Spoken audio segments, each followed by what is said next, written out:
just more than heartbreaking. And I've heard so many stories like that. Crippling insulin costs moved back into the spotlight after a Virginia man lost his life after switching to a cheaper form of the drug. A 27-year-old switched to over-the-counter insulin after a gap in health insurance, something available in some parts of the country. Now, when the story first broke, a lot of people turned to social media, asking how this could happen. Some folks were surprised to learn that there were different types of insulin. Maggie Lohmiller now shows us experts to tell us about some concrete facts.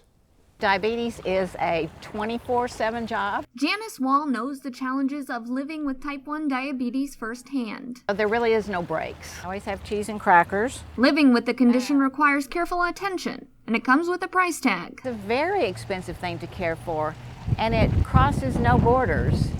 Everybody can get it. Insulin is not affordable. The hormone is a critical means of managing diabetes for many patients. She uses a pump that links to an app to help her keep tabs on her sugar. I'm very lucky that my insurance pays for it, but there are people whose insurance don't pay for that and don't pay for a lot of their diabetic supplies. An advocate for insulin affordability, she says she's heard far too many stories of people forced to make dangerous choices. My son was going away to college, and the parents gave him a credit card and said, go pick your insulin up at the drugstore.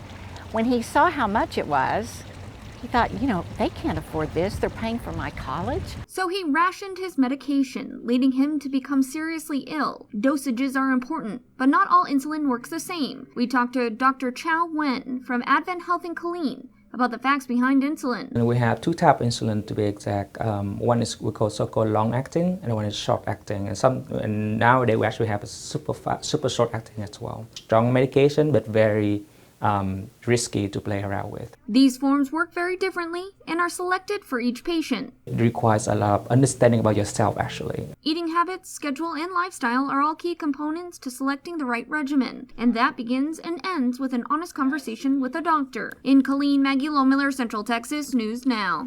Again, always consult a doctor before making changes to medication dosages. Advent Health officers say that they help patients successfully manage diabetes.